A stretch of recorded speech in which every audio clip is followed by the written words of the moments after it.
तो भाई ज़्यादातर जो मकान बनते हैं उसके अंदर क्या क्या काम करने होते हैं और उसमें मैं आपको बताऊंगा। यहाँ पर जो आप विंडोज़ देख रहे हैं, विंडोज़ आप कम से कम 4 से 5 फीट की चौड़ाई की लगाइए। और उसके साथ साथ यहाँ पर जो विंडोज़ के ऊपर ये जो डालते हैं, कुछ लोग क्या करते हैं कि दीवार तो बना दिया है लेकिन उस पर विंडो के ही ऊपर बस डालते हैं डोर बीम। तो यहाँ पर देखिए बढ़िया काम यहाँ पर इसलिए किया गया है, पूरी विंडोज़ और डोर्स के ऊपर ये बीम को डाला गया है।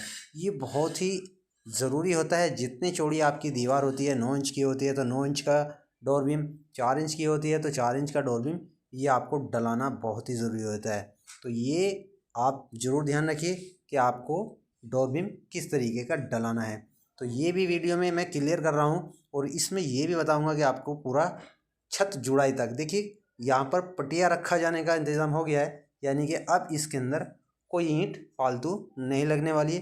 तो इस वीडियो में पूरा बताऊंगा कि यहाँ जो 3 कमरों का बेडरूम है इसमें कितना खर्च अब तक का ईंट का आया है और इसके साथ साथ क्या सावधानी आपको बरतनी है। तो वीडियो एंड तक देखना है आपको। तो हर विंडोज़ के ऊपर देखिए यहाँ पर पूरी की पूरी दीवार के ऊपर डोर बीम को डाला गया है, जो कि बहुत ही अच्छे से वर्क करता है। इससे क्या होता है कि आपकी दीवार में कभी भी क्रैक नहीं आते हैं।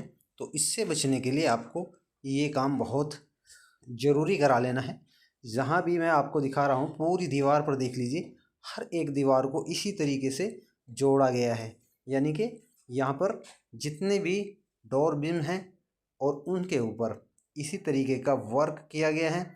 इसके ऊपर 4 सरिया 2 सरिया, जहाँ जितना हो सकता है, 4 इंच की दीवार पे 2 सरिया, 9 इंच की दीवार पे 4 सरिया, इसी तरीके के बीम यहाँ पर डाले गए हैं। और 3 कमरों में जो भी आप समझ सकते हैं कि आप बीच का जो पार्टीशन होता है, अक्सर क्या होता है कि 4 इंच की दीवार बनाई जाती है। और जो यहाँ पर दूसरी मंजिल पर आप जैसे कि मकान उठा रहे हैं तो यहाँ पर देखिए नीचे की तरफ जो एक बीम डाला गया है, ये भी बहुत अच्छे से वर्क करता है। ये डालना बहुत ही ज़रूरी होता है। अगर आप ऊपर मकान बना रहे हैं तो उससे क्या होता है कि आपका जो नीचे वाला लिंटर होता है वो कभी भी बेस डाउन नहीं होता है। तो ये आपको ज़रूर डालना है दीवार उठाने से पहले। और दीवार उठाने के बाद यहाँ पर भी आपको इसी तरीके से डोर बीम के ऊपर ये बीम डालना बहुत ही आवश्यक होता है। तो यहाँ पर जो 4 इंच की दीवार हर एक कमरे के बीच बीच में लगाई गई है, वो इसीलिए लगाई गई है ताकि यहाँ पर कोई भी दिक्कत नहीं आनी चाहिए। तो यहाँ पर देखिए ये लॉबी एरिया है।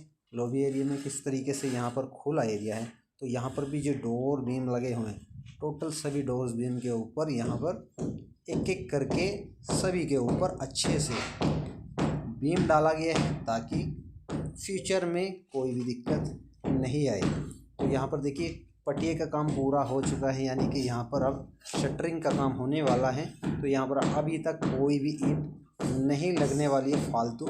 जितने भी जुड़ाई होनी थी वो हो चुकी है। तो हर एक जो पार्टीशन दिया गया है वो तो 4 इंच का लगाया गया है और जो साइड की दीवारें हैं वो 9 इंच की लगाई गई हैं।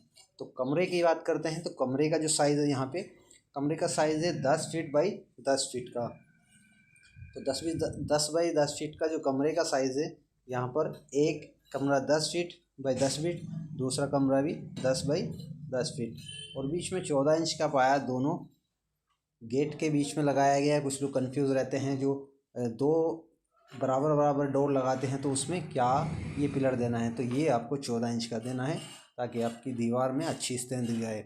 तो इससे क्या होता है कि आपकी मजबूती भी अच्छी होती है। और डोर विंडोज़ की बात करें तो 5.5 फीट की, और हाइट की बात करें अगर डोर्स की तो वो 8.5 फीट की है। तो 8.5 फीट की हाइट यहाँ पर आपको क्लियर हर डोर के ऊपर इस तरह डला देना है और 4 इंच की दीवार बीच में लगा देनी है, जिसमें आपको अल्टरनेट चिनाई भी करानी है, जिससे आपकी चिनाई में कोई भी दिक्कत नहीं आएगी।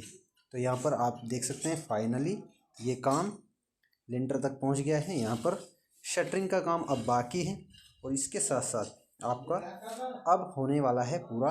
ये लास्ट वाला कमरा और दिखाता हूँ, इसके बाद मैं आपको बताता हूँ कि इस मकान के अंदर टोटल कितनी ईंट आपकी लग रही हैं। तो यहाँ पर देखिए पूरा ये फाइनल है और इसी तरह के डोर हर डोर के ऊपर एक डोर बीम डाला गया है जो कि बहुत ही अच्छे से काम कर रहा है। तो इस तरीके का वर्क आपको भी कराना है। ध्यान देना यही होता है कि आपको किस तरीके का वर्क कराना है। और जहाँ भी आप दीवार से अलग दीवार उठाए तो इस तरीके का नीचे की तरफ भी बीम डला देना है जहाँ अलग से आप दीवार उठा रहे हैं। तो बात करते हैं, यहाँ पर 15,000 ईंटें इसके बीच में आई थी और यहाँ 4 इंच और 9 इंच का दीवार लगाने के बाद ये ईंट 15,000 पूरी हो चुकी हैं। कमरे का एवरेज निकल कर आया है 5,000। तो आप इसी तरह 3 कमरे यहाँ पर हैं तो 5,000 का एवरेज निकल कर आया है। 15,000 ईंट आपकी पूरी हो चुकी हैं। तो इसी तरह की वीडियो देखने के लिए हमारे चैनल को लाइक कमेंट सब्सक्राइब कीजिए ताकि आने वाला नोटिफिकेशन आप पर पहुँचता रहे। और इस तरीके का वर्क आपको किसी ने नहीं बताया होगा। आई होप अच्छी तरह आपको समझाने के लिए हमने ये वीडियो बनाया था ताकि आपको अच्छी तरह पता लग जाए कि आपका जो मकान के अंदर काम हो रहा है वो किस तरीके का काम हुआ है। यानी 4 इंच की दीवार भी लगाई गई है, 9 इंच की दीवार भी लगाई गई है और फुल लिंटर तक ये पहुंच चुका है। और इसमें कितना ईंट आपके सामने हमने बताई है कि 15,000 ईंट यहाँ पर आई थी और 3 कमरे यहाँ पर हैं जिसमें 9 इंच की दीवार भी है, 4 इंच की दीवार भी है और कमरे का साइज़ 10 बाई 10 का है। तो उसमें क्या होता है कि चौखट विंडो का साइज़ थोड़ा घट जाता है। 15,000 में से कुछ ईंट अब बची हैं लेकिन अभी वहाँ जो जीने वाली साइड होती है उसकी दीवार अभी बाकी है। तो इसलिए आपकी 15,000 लग गई हैं क्योंकि 3 कमरों के अलावा आगे की तरफ जो चौक था वहाँ पर भी अभी जो दीवार रह रही है उसका वहाँ से वर्क होने के बाद ये आपकी 15,000 कंपल्सरी लग जाएंगी जिसमें आपका हर एक डाउट क्लियर है। जिस तरीके से आपको नीचे ये बीम दिख रहा है इस तरीके से नीचे बीम डला देना है अगर आप आउट जगह अपनी दीवार करा रहे हो। और प्लिंथ बीम की तरह ये अपना काम करता है। जैसे कि आप देख रहे हो यहाँ पर ऐसे ही काम आपको कराना है अगर नीचे दीवार नहीं है आपके लिंटर से। तो लिंटर के ऊपर आप दीवार उठा रहे हो तो इस तरीके का बीम आप डलवाना बहुत ज़रूरी होता है ताकि आपका कोई भी नुकसान ना हो।